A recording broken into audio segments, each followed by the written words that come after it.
And so I believe that there's been so much love and power that has been put into this torch, and it's over here, that the legacy of this torch is just evolving, and that it has to enter the world stage. That has to be the next destination for this torch. So that's why I'm ready to bring this torch to the world stage and begin this journey. On September the 5th, 2009, 8 years after the Pope blessed the torch, we will begin this 4-year journey around the world. This time, we're going to organize 1,000 students to represent 1,000 students from over 100 countries. In each country, we're going to do the same that we've been doing in Canada. See, we have a model already built for this. We're going to get the police involved for the escort. We're going to get the community leaders involved. We're going to get the political leaders involved. We're going to get the media involved. We're going to get community groups involved. And we're going to try and get the country's leaders involved to do photo ops with the torch. And the kids, the students, are going to be our leaders because they're each going to represent their respective cities. And I'm confident that, I am very confident that when we start this campaign, and we haven't yet decided whether it's going to be starting in Canada or United States. But regardless, I'm confident, and I'm saying this right now, and I said this in 2000 before I passed the torch to the Pope. I am confident that this torch is going to find its way to either President Obama's hands or President McCain's. I'm very confident, and I'm making that prediction right now.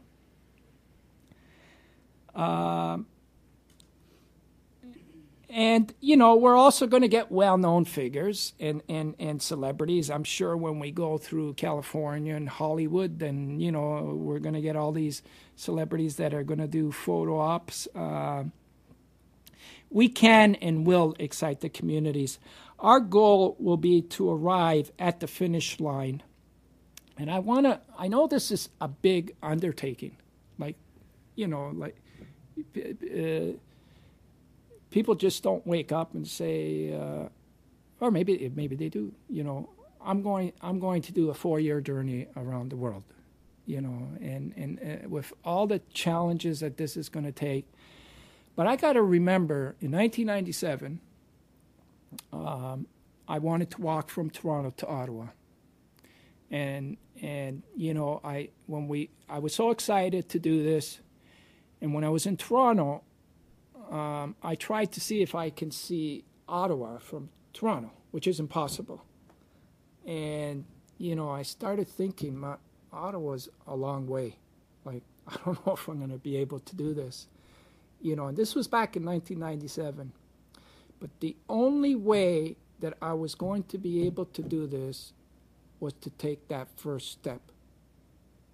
And the only way I didn't drive myself crazy was to understand that I was going to do this step by step.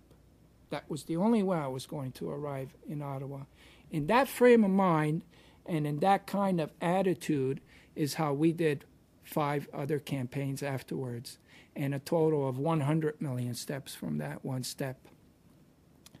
So, from 100 million steps, which I have taken, and all these kids and the torch in the past 11 years, we are going to be on our way to 1 billion steps. Because when we finish this, that's how many steps will have been taken. So it'll be from 100 million to 1 billion steps.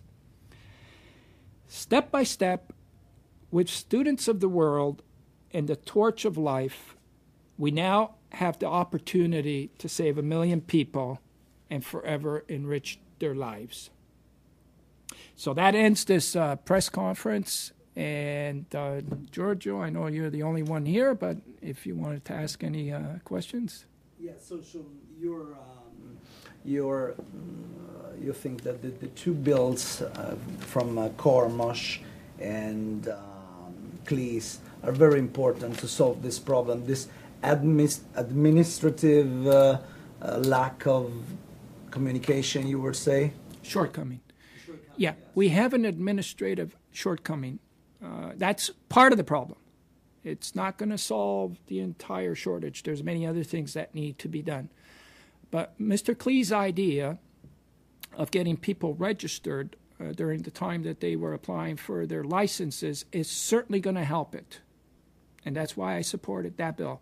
But I also supported Peter Kormos's bill, because in Peter Kormos's bill, it's more similar to the Spanish model, where if he had enough support here in the province, in the House, that a law would be passed where every Ontario would be already registered as organ donors. But I have to make it clear, because almost every media people that covered this story never mentioned that the family still has a part in that system. So, but what happens is, if Ontario ever decided to do the opt-out system here in Ontario, what that does is create automatic awareness, because everybody's going to be talking about it. Everybody's going to be talking about that they're already on this registry. So the much needed organ awareness education is automatically instated because this is being, so it's actually solving two goals: the awareness goal and the administrative shortcoming. So once people in Ontario became educated about this law, they know that their family's going to play a part in it, and they know it's very simple to opt out, and they know the reason why it would be done in the first place. I know, I can guarantee you that if this ever got done, that there won't be this big outcry that everybody's been, or not everybody, that some of the critics, and there's only a few that have been saying that there would be. If the Premier, if the Liberals decided to get behind Peter Kormos's bill and decided to install this opt-out bill, the only thing that's going to happen is that more lives are going to be saved. What about the other provinces in Canada? What do you know? What kind of feedback you have from other provinces? What's happening for organ donation all over Canada? They're all in the same place that Ontario is at. I've talked to all the health ministers from each province and all the premiers from each province, and they're in the same place. The reason why each government is a little unsure about this is because they're not entirely sure of how the public is going to react to this.